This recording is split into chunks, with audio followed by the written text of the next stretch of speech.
Okay, so guys, for the record, please announce yourselves. State. Anna Eady, EADY, for Mr. Wiggins. Nathaniel Meunier spelled Munier, also for the defense. So hold on, before you get into anything, state, you wanted to bring something to the court's attention. Yes, Judge. So we had received a call that Mr. Wiggins was in violation of the protective order that was in this VPO, and that he was reaching out to the complainant witness in this case. We have checked the jail calls. Those jail calls show that since March 24th, which is, of course, after the October VPO, since just March 24th, we have 293 calls made to the complainant's phone number. Just yesterday, we had, I believe, 28 calls to that number as well. So in one day, you're saying he made 28 calls from jail. That's obsession. And in his head, he's probably thinking, I should be free, I should be with her, I should be 3. Like the rules don't apply. how many calls? So yesterday, he attempted 28 calls to the complainant's phone. So, Judge, I'm going to preface this conversation with, Miss Edie texted me about 10 minutes ago, so I came up on short notice on this. But my understanding is that there's no longer protective order in effect because it's been long enough that the protective order. There's an order for him not to have any contact with her. Are those part of his bond conditions? Yes. My client's not on bond.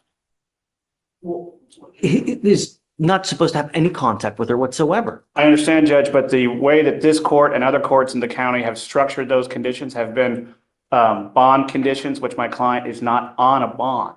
He is in custody. He has not broken I the have law. ordered him, even though he's in custody, not to call her. I understand, Judge. Assuming that he had violated some form of a court order that is not a bond condition, I believe the appropriate remedy would be contempt, and which would be a separate criminal proceeding. At the same time, for Ms. Edie talking to me today, it sounds like that the court was going to order ag-seg in the jail, so the formal The only term. way that we can revoke phone privileges on someone is ag-seg. Yes, Judge. My issue with that is it's a hammer when a scalpel is needed. So while I understand that the district attorney's office has alleged that my client is called a victim in this case, there's no protective order in place. The bond conditions are not in effect because he's not on bond. Thus, no crime has taken place. And third to that, Judge, if he's to move to ag-seg, he would not be able to make any phone calls, not just to the victim, but anyone, including counsel, which while we are here on a misdemeanor, he is in custody on a felony and relatively serious felonies. And The not only being able. way, okay, I understand your plight, Yes, Judge. but there are other remedies for you to be able to communicate. Letters, in person, but the only way for me to be able to ensure that the complaining witness is not called is to put him in segregation. That's the only way. Judge, the problem is nobody would be able to be called, including our office as well as his felony attorneys. Letters through the jail are notoriously slow. A letter to my mother who lives in the same city takes 4 days.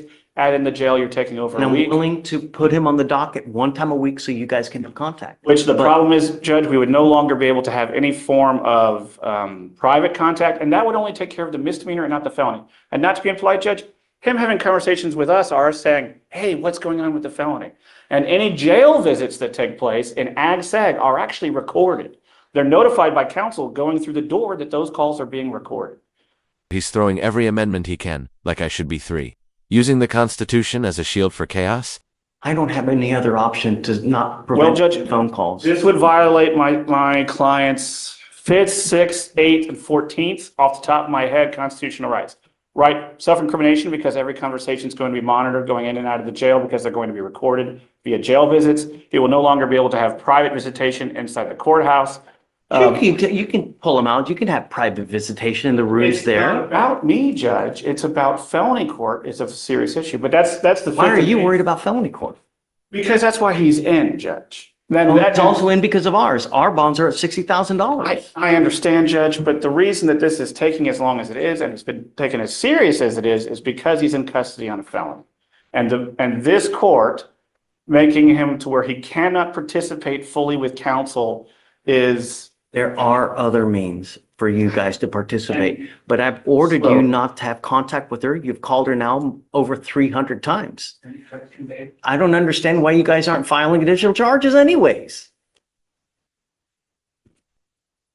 Sorry, But Judge, I missed the last statement. I'm The sorry. only way that I can prevent him from making 300 phone calls is to put him in So another wing. I was going to talk with the DA, and obviously if my client's making these calls, and that's an if, he's dialing a single number, the jail's numbers can be easily blocked. I've done it on my cell phone numerous times when I've changed cell phones.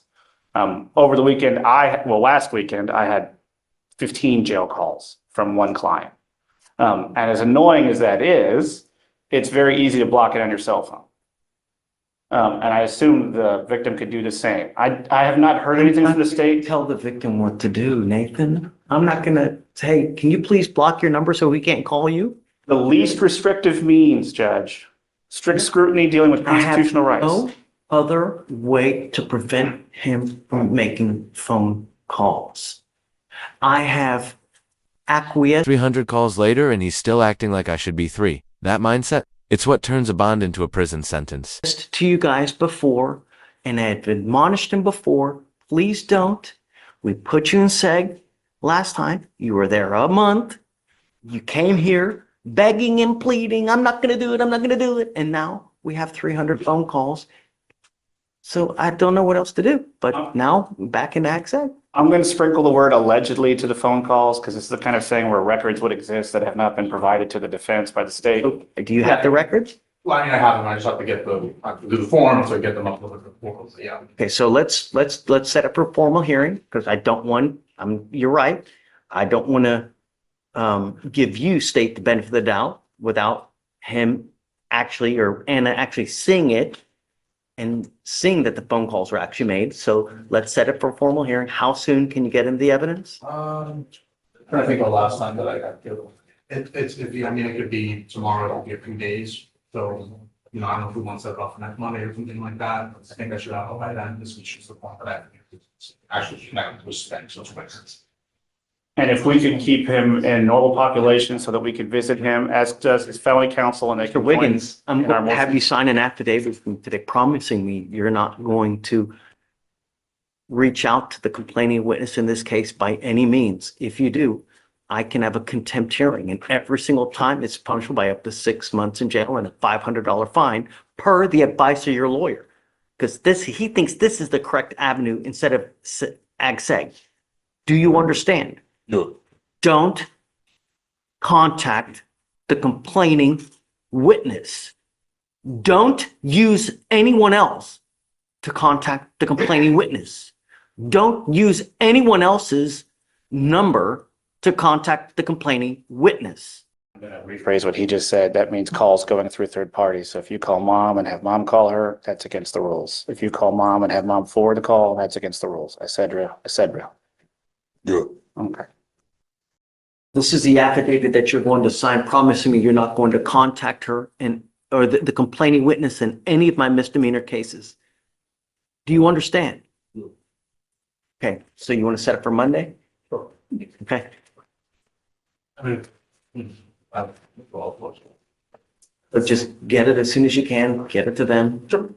Have a hearing on Monday to see whether he's actually making the phone calls that we ordered him not to. This is you swearing that you will not make these calls. And let it be clear that it truly have no least restrictive means than to deny his ability to make phone calls to the complaining witness. There really is no less restrictive means. Judge, my understanding is that the jail can prevent Mr. Wiggins' SPIN number from calling him. In the last time, he used someone else's SPIN number to make the phone calls. That was last So, Yeah. well, we'll see this time. I don't know. Okay, all right. Just for the record, Mr. Wiggins, I want you to make this aware that this is the court having you swear, which is legally binding, that you will not be making any calls. And if you violate this sworn oath, then that is punishable under the law. You understand? Sure. Okay. Thank you, Judge. Thank you. Thanks. See you Monday. Good morning. I'm Mr. Arroyo on your in custody docket. Okay, We're here for a bail order. And for what it's worth, you don't really have to approach. The only time is if you need something, then just for, it's a high bond, huh? It is, Your Honor. We are requesting a PR. Say it again. We are requesting a PR bond, so. Good morning, Mr. Arroyo. How's jail? Fun? I'll say. So February, you have a terroristic threat with us of a family or household member, and now you've picked up an evading arrest in a motor vehicle. While you're on bond for this case, you pick up a serious third-degree felon. What happened in a terroristic threat? There's a threat, Your Honor. The terroristic threat in our case, please. In our case, on February 3rd, 2025, an officer responded to a weapons disturbance at a residence in Harris County, Texas. The officer met with a witness who stated that her granddaughter's boyfriend, the defendant, was upstairs in the house with a gun. The witness stated there were 5 other people in the residence and everyone exited the residence safely except for the defendant. Officer met with the witness who stated she had been dating the defendant for 3 years and broken up with him hours before, and the defendant left the residence. When it was asked the defendant if he wanted to retrieve some items, and the defendant said no. The defendant came back to the residence, and the complaining witness refused to let him in. Short time later, the defendant sent the complaining witness a picture of him inside her vehicle, pointing a handgun at her bedroom window. The complaining witness saw a laser through her bedroom window, which she knew was attached to a handgun that he owned. The defendant threatened to kick her door down and make forced entry into her home. The complaining witness still refused, and the defendant began hitting the windows around the house and screaming the complaining witness's name. The complaining witness called 911 and went inside a different bedroom. Like something out of a movie, like a horror movie. A second witness, the uncle, led the defendant inside the residence because he was unaware of the break-in. The defendant went straight into his room. The officers tried to make contact with the defendant but were unsuccessful. The defendant was identified by a photo and date of birth. So tell me what happened now in the new, please, in the evading. Yes, Your Honor. On April 2nd, 2025, a law enforcement officer was dispatched to a vehicle in reference to a discharge of a firearm. While searching the neighborhood, the law enforcement officer made contact with the witness who advised that the driver was a Hispanic male with light bushy hair, and the vehicle had a plastic wrapping around the rear window with one laminated tail lamp. The law enforcement officer continued to search the neighborhood and observed a vehicle that matched the description. The law enforcement officer made a U-turn and pursued the vehicle. As the law enforcement officer approached the vehicle, the driver accelerated speed and disregarded a stop sign. Tell me they found a gun. The law enforcement officer do not have that vehicle. The law enforcement officer initiated lights and sirens to stop the vehicle, failed to stop, failed to stop, accelerated speed, and disregarded multiple stop signs for approximately 3 minutes and around 1.5 miles of roadway, reaching a speed of 62 miles an hour. There were multiple areas the defendant could safely stop, and the defendant stated he evaded because he believes he had an open warrant for family violence. I Was this believe in warrant status? Do we know? this wasn't warrant status, Your Honor. Let me. It was a 2B, Your Honor. It was a 2B that was filed. It wasn't so I think they're speaking about the terroristic threat family violence in our case. And it was filed as a 2B. He never was arrested on it or didn't have the court. You know, Mr. Arroyo, you need to think that in this world, when you go to jail, you now know you have no one that's going to pony up money to get you out. So when you go to jail on charges, you are stuck unless someone's right.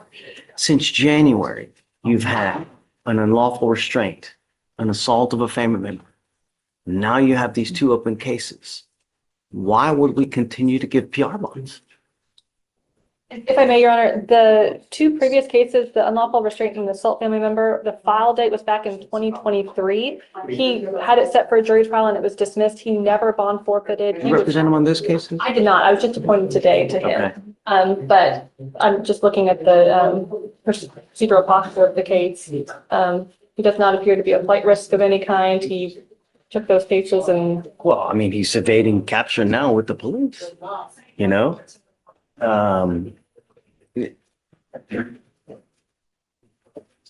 Something's going on with you, man. I don't know what's going on, but who do you have in your life? Who's around to give our mom, dad? Who do you have? You got a son? What?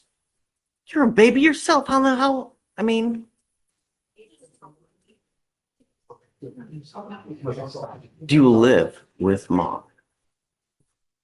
I live with my mom. Well, that's what I'm asking. Who do you live with? Yeah, I live with my mom. Do you actually live there or are you out on the street all the time? I actually do live there. I stay there and I take my sisters to school in the morning and pick them up after school. And I work and I take care of my son every day that I can when I'm not working. And he sleeps over if I'm not going to work the next day. That's all I'm really doing. But In the I last just- couple months, you've had 4 charges. What do we need to do to ensure you don't pick up a 5th? He is now living with his mother. It sounds like before he was staying with the employment. So the change in location is going to be helpful, certainly. He now has employment. He works at Cosmic Air. Let's do this. If you can, is mom here? No. I don't believe No, so. So let's do this. If you can verify that she will actually take him, because I'm not giving you a PR bond or even a bond reduction for you to just go out on the street. Sir. If I let you out, I'm putting you under very strict rules. No dope, no alcohol, and I'm going to test you like crazy. Does he have a license? You're not allowed to drive. I don't care what you got to do. I don't care about your little brother having to go somewhere or your son. If you don't have a license and you don't have car insurance, then no driving. That is a bond condition. I'm going to have you sign an affidavit promising me. If I find that you do, I can have a contempt hearing an additional 6 months. But I'm not letting you out unless you have a stable place to go to, because I don't want you out on the street. Nothing good. And I'm giving you a curfew as well. You understand? Sir. I'm going to put a monitor so I know where you are at all times, and then we'll talk. But first things first, not to the street. If you can verify that he's got a place, then let's talk. And I'm happy to do something. Thank you very much. Yes, ma'am. Yes. Good morning, Mr. Bustamante. Good morning. Sir, you're charged with driving while intoxicated. You're facing up to 6 months in jail and or a $2,000 fine. You now also have an immigration detainer. I will tell you that when you show up to court, good things happen. This doesn't have to happen.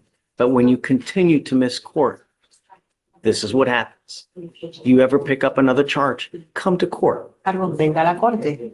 It's not a bad thing. No es nada You malo. understand? ¿Entiendes? Now you will end up with a conviction on your record. This DWI will go on your record. It will be there for the rest of your life.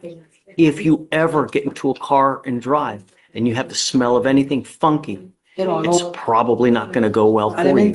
So I would never, even if you've had a sip of alcohol, get into a car and drive. en un carro y manejo. After today, you will now be facing a minimum of 30 days in jail for any new cases that you pick Hacer up. en la cárcel cualquier nuevo caso. You're giving up the right to a trial, right to compel witnesses to testify on your behalf, confront and cross-examine your accusers. If you are not a citizen, there are possible immigration consequences. You can be deported, excluded from the country, denied naturalization under federal law. You give up the right to appeal. Once you plead guilty, this will go on your record. You can never take it off. Is this what you want to do? Quiere hacer How do you plead to the offense, guilty or not guilty? guilty. I'm going to find you guilty. I'm going to sentence you to 30 days in jail. I'll give you credit for the 90 days, the 19 days that you've done. I'm now going to suspend your license for 90 days. Ese por no. Do not drive until you get a license. Good luck to you, sir. Is your guy here? Yes, sir. Bring him up. No, not at all. We have a disconnect on the reinstatement fee. Is the court requiring the reinstatement fee? I was told. I'm not going to. I want to admonish him. Oh, yeah, okay, cool, Hey, cool. Mr. Fairfield, yes, yes, we. No, yeah, I'm yes. not. No, I was going to grant it regardless. Okay, cool, cool. Okay, it was a disconnect that he came to us. Come over here, Mr. Fairfield. Oh, yeah. He's already in PTI. Okay, great. He already has an interlock, right? Yes, sir. Okay, so you need to understand a couple things, that this license right here is on my name. You are only allowed to drive a car that has an interlock on it. This doesn't give you an open license to drive any car, only ones that have an interlock on it. Do you understand? Yes, sir. You also need to pay that reinstatement fee. If you do not pay the reinstatement fee, this is only good for 30-something days, perhaps 45 days, you have to get in full compliance with DPS, and then they will extend this for the full life of the suspension, which is 90 days. If you don't pay the reinstatement fee, probably after 30, 45 days, this is not going to be valid, not worth of anything. Do you understand? So I would probably pay the reinstatement fee as soon as you can. Okay, done. Thank you, Your Honor. Yes, All right. have a seat, Mr. Fenner. Here, We'll bring it. Thank you. What's new? I've got a new case today, Mr. Romero Bennett. Okay. And get her. I believe he has, and Okay. and so I talked to pretrial. He got tested already today. I know he's kind of told you he's on oxycodone, which he is prescribed, and so he wanted me to at least present the prescription I cannot information. believe that they're still prescribing it. You're telling me they still prescribe Oxy? I They mean, went bankrupt, didn't they? oh, I don't know about that. Yes. Yes, the pharmaceutical company that makes that OxyContin did. They went bankrupt. They got sued. They declared bankruptcy. I guess let me see what you got. I think maybe generic. I'm telling you, I don't know. Maybe Like he I has the know that they bottle went bankrupt. and here's the prescription. how many pills did he actually get? How long ago was this? I cannot believe that they would prescribe this many. This is like an actual death sentence. It's like this is freaking. This is like begging someone to get addicted to this shit. This is fucking nuts, man. These people. I'm not giving you an open ticket to use that, which is it's a literal death sentence. The problem is, Mr. Bennett, and I don't know if you realize this, but I can't tell you how many friends I've had that have died because what you do is you build up a powerful addiction to this scheisse, and what happens is you keep taking, you put your lungs to sleep because of how powerful this thing. The addiction is so powerful that people convulse trying to get off. Seize. I brought it just because it was in my system, just so you don't think I'm abusing it. I'm pretty sure my levels are down on what was in my system on the 4th. I'm not going to ding you on it now, but I want it to stop. And I'm not going to continue to let you use. So You told me since the 4th. Haven't done nothing. great. I don't want you to. I'm still going to test you for the foreseeable future. If I know that you're done and you're not using, then I'm happy to modify it. But I want to know that you're not using. And this stuff is so powerful that I'm scared to just take off and not test, right? So I'd like to do it for some time. If he's clean for a while, then I'm happy to take off. But I just don't want you to die. That's all I want, you know, or you take someone else on the way, you know, you just can't, it's so powerful. I can't believe that they would prescribe that much, that many, he tests today Yes, Judge. and, Still the THC and oxycodone. okay. We need to figure out when it's going to stop. I'd like to know how many are left, you know, so we can build a plan to when I know it's going to stop. I'm not going to continue to let you use. Like if I see it in 2 weeks, I'm going to have a problem with it. I'm going to tell you now. So I just be safe. That's all I'm asking you to do, you know? All right. We'll reset you. I'm going to test them next week at some point, and then we'll see how it goes. Judge, we're still doing Monday, Thursday? What do you want, Maverick? I want to test them at least once a week. Once a week is fine. So- So I don't know what days you like to do. I'm going to do it random. That way he doesn't know, because if he knows, he can prepare. So that's why. It's at some point next week, we'll call him to test. Okay, just be ready. Don't use, man. Don't. I'm giving you the opportunity now for you to stop on your own. Do you understand, Mr. Penn? All right, man. Good luck. Okay, thanks.